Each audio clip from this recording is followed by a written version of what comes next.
Hi, I'm Tom Hazel. Welcome to the Tullock Big Ideas About Information lecture. And this lecture series is made possible by a generous grant from our colleague, Gordon Tullock.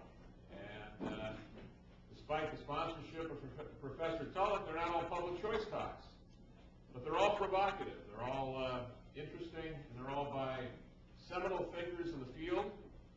And today we have such a thinker, Stan Liebowitz, and in fact his co-author, Steve Margolis, two for the price of one, are in fact path-breaking empirical economists who have written some of the best stuff out there in the information sector, and always provocative, and always thorough, and almost always controversial, which is just another little bonus.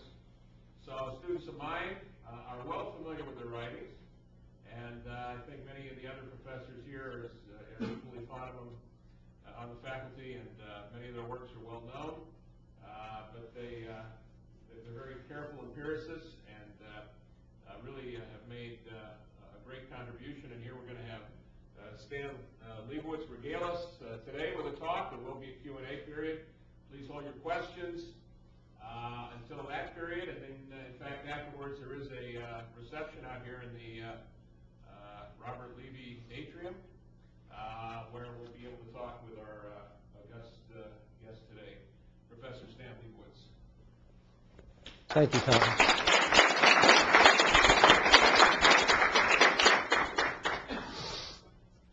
Okay, before I get going, I want to thank Tom and George Mason for their very kind invitation to come and talk here. It's always an honor to come to what is probably now the leading law and economics school in the country. Tom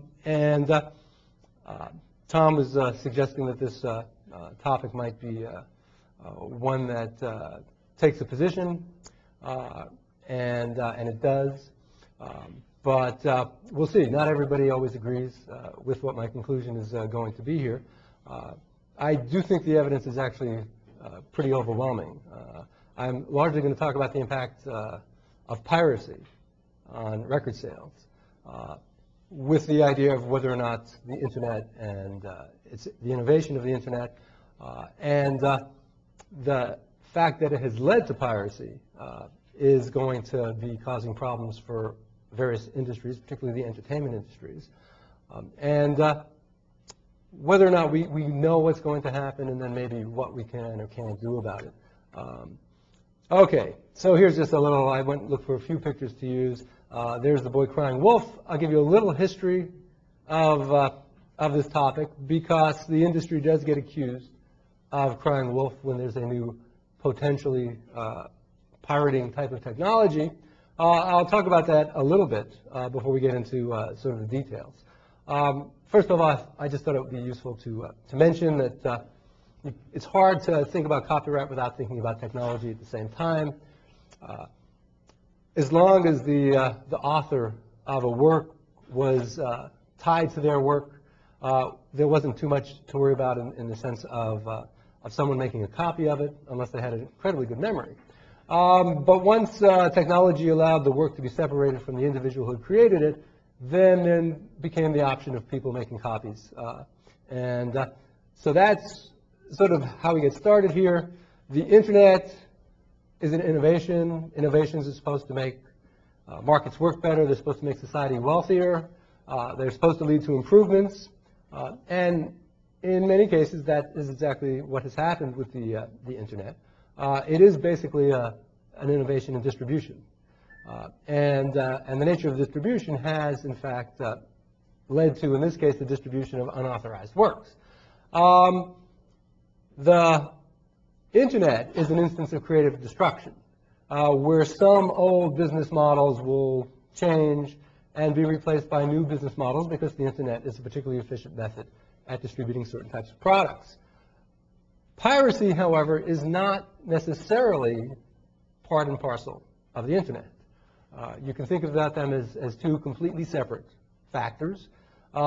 Whether or not the internet leads to piracy is to a large extent really dependent on the rules that are in place when you use the internet in terms of trying to prevent people from engaging in piracy or not.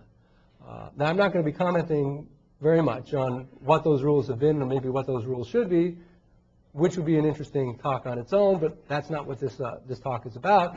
For whatever reason, and the reason is to a large extent that the rules have been such that it's very easy to engage in piracy, and there's very little in the way of fear, if you're a pirate, that there'll be any punishment when you engage in piracy. So we have had a large amount of piracy. I don't think there's any disagreement with that empirically. The question really is whether or not the piracy leads to harm, in this case, to the copyright owners. And there is clearly a debate on that, and there are differences of opinions. What I'm going to be trying to present is a claim that, in fact, the evidence is really overwhelming as to what the impact has been. And if people want to argue that it's a close call, they really don't have much to support their claims. Okay, music has been the early target of the piracy that we find on the internet. There are several reasons for that, but the main one was that music files were already in digital format. They're small, they're easy to compress. There were MP players already in existence when Napster came into existence, and it was difficult for the industry to put any sort of anti-piracy protection on the CDs, the way the CDs were currently set up. So for various reasons, music has been the main target early on, particularly for internet piracy. And so if you want to see what the impact of the piracy is, that's the place to go looking.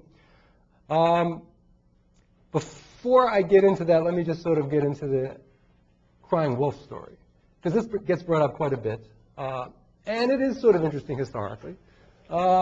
There were three previous technologies that people talked about that allowed individuals to make copies of copyrighted works and non-copyrighted works. The Xerox machine, which was invented in 1959, that's at least the patent. Video recorders, the Betamax was the first successful video recording machine, late 1970s. And of course it was eclipsed by VHS. And then cassettes. All of them allowed individuals to make copies. And in each case, the copyright industry, different copyright industries in each of these instances, became very concerned that the new technology might hurt their revenues. And yet there's no real evidence that any of these industries necessarily did. In the case of Xerox machines, which is, by the way, what brought me into this area of the impact of new technology on copyright owners, because we all know I was already a professor in 1959 when the Xerox machine was invented.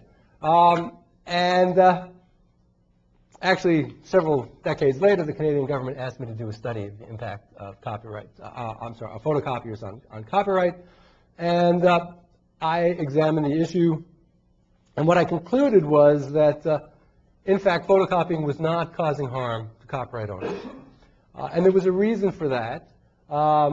People were not generally going out and copying novels and carrying around hundreds of pages of loosely bound paper to read it. It was cheaper and easier to just buy a paperback. Where copying was occurring, and there were studies to examine the copying behavior, was in libraries. And what they were copying were things like journals, where there'd be a small number of articles, and you were interested in one of the articles or two of the articles, which were relatively easy to copy, and then you'd bring it back to wherever you were going to read it, and you didn't have to stay in the library while you read it, so it was more convenient for the people making the copies. Because the copying was taking place in a location that the publishers knew where it was fairly easy for them to charge a higher price to the institutions where the copying was going on.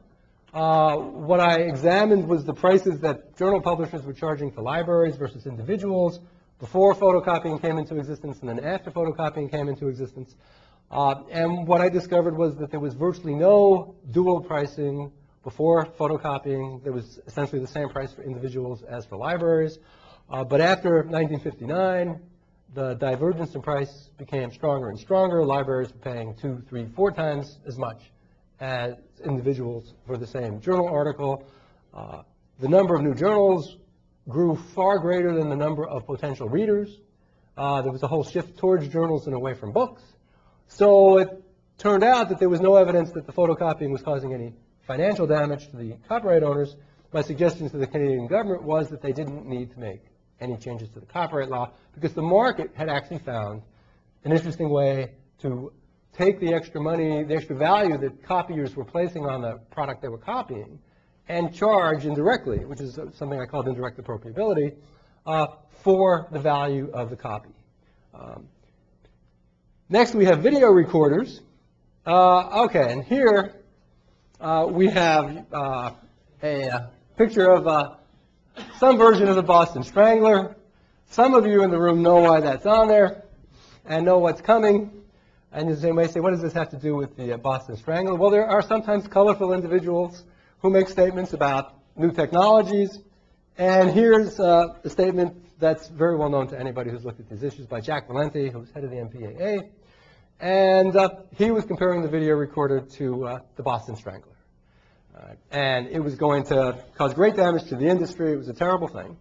And in fact, there were some reasonable grounds to be worried about this new technology that was, unlike the photocopier, was not going to go into a library, but was going to go into individuals' living rooms. And that made it more likely to be difficult for the publishers of the product to charge the higher prices because they don't know who has a photocopy machine and who doesn't. The problem was that people watch a lot of television. It's a problem for the analysis, the problem for the claim that it was going to cause damage. The fact that everybody was watching 4 hours of prime time or 3 hours of prime time every night, and they had one video recorder, and we're talking about watching television programs, meant that it was going to be hard to copy much and watch much that was copied, because when are you going to find the time to make the copy when you're not there, and then when are you going to find the time to watch it, because you want to watch the programs that are on now, and you can't do both at the same time.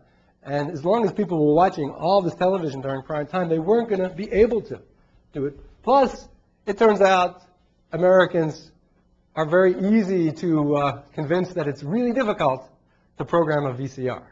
All right, apparently it was like the most difficult task in the world. They never engaged in it. VCR started having a use that was not contemplated when this was actually first an issue. The Betamax case was about television. It was not about movies. The original Betamax couldn't even play a movie. The playing time was only 60 minutes. So you couldn't actually, unless it was a really short movie, it was not going to be playing movies and it wasn't going to be recording movies. After VHS and after the Beta 2 came out, they were capable of playing movies. And what had been unrecognized was that now that you could have more than an hour and a half, particularly with VHS, you get 2 hours or more, you could play movies. And the movie industry discovered there was a real market. It took them a while to discover this, but they discovered there was a real market for pre-recorded movies. And they started putting out more and more pre-recorded movies, pricing them at a price that would induce individuals to purchase them. And it then became the main revenue generator for the movie industry. All right, so someone could look at this and say, well, look, the industry is claiming it's going to cause harm. But of course, it was TV that was worried, not movies per se. But of course, Valenti was head of the MPAA. So it sounds like it's movies, but it was really about television. Because a lot of the companies that made movies also made television programs. So again, the net result of the video recorder was to benefit the entertainment industries. And there was very little evidence of harm. There was very little evidence that people were making a lot of copies and watching them. And the only thing that would cause damage, even if they watch a copy, is if they strip out the advertising. All right, and with the original video recorders, you couldn't even fast forward, and they were wired in. Then, of course, they were able to fast forward, but you had to watch carefully to make sure that you were going to not miss the beginning of the next section after the commercial. So it wasn't clear it was going to cause much damage, and there's very little evidence that it actually did, and we know it had this great side benefit. All right, so that's video recorders. The industry cried wolf, it didn't happen. Then we have cassette tapes. Here's another picture. A younger Alan